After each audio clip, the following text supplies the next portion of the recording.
Hello my viewers, this is Jim Starkloff. Some of you have asked me to show what air conditioning gauges look like. Well, here they are. And I have here two types of gauges. One set of gauges is for R410A, and that's all you can use it for. And it's just as well because you do not want to cross-contaminate any of your refrigerants. This set of gauges is for R22, and I believe it also lets you do R404A as well. So, first of all, let me show you exactly what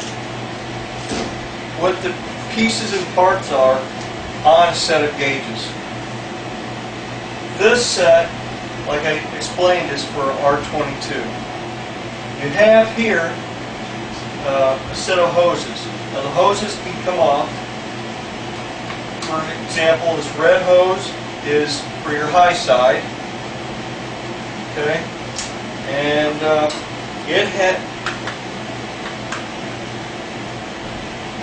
it has a low loss fitting. It's very handy, especially on your high side. It's not quite so important on the low side, but extremely important on your high side. That way you don't get frostbit fingers when you pull your gauges off of the high side. Also is the low side hoses, which are blue. I'm going to take them off right now and show you. Now this is, okay, the blue, like I said, is for your low side. I do not have any low loss fittings on my low side. It's not quite as important because if you take them off, especially during while the air conditioner is running, you don't have to worry about getting frostbite fingers or anything. And then, of course, the yellow hose, which is generally going to be to go from your tank of refrigerant to the gauges so that you can charge the system. This yellow hose has a small valve, which is extremely handy for when you evacuate the system. And that way, too, when you triple evacuate, meaning you bring it down to 30 inches of mercury, and then you put more nitrogen in it, and then go ahead and switch back to your vacuum pump. It's a lot easier just using this little valve right here than turning off the valves on your manifold right here. Okay, now what I want to show you is, for example, these valves.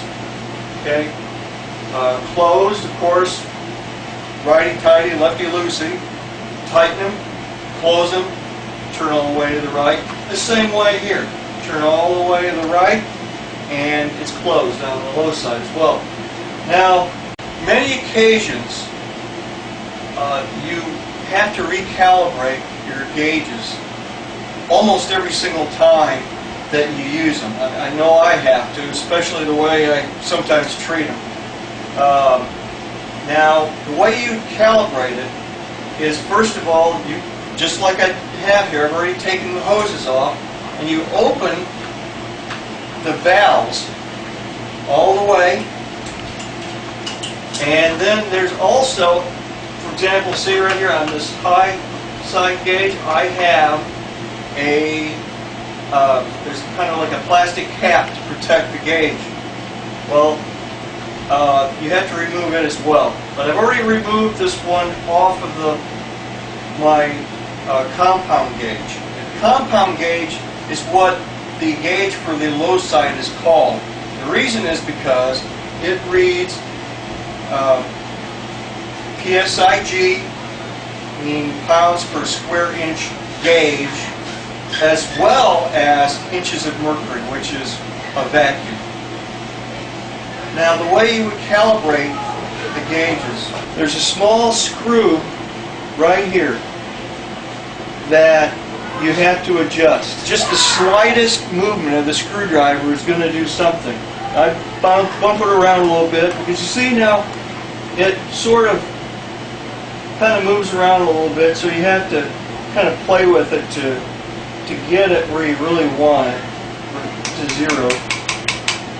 And it can sometimes really be a pain.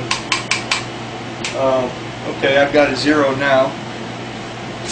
Just that's the way you would calibrate your gauges. You would do the same thing on the high side as well, but of course you have to remove this plastic cover before you can do that. Now, that pretty much concludes this lesson in air conditioning gauges. Thank you very much.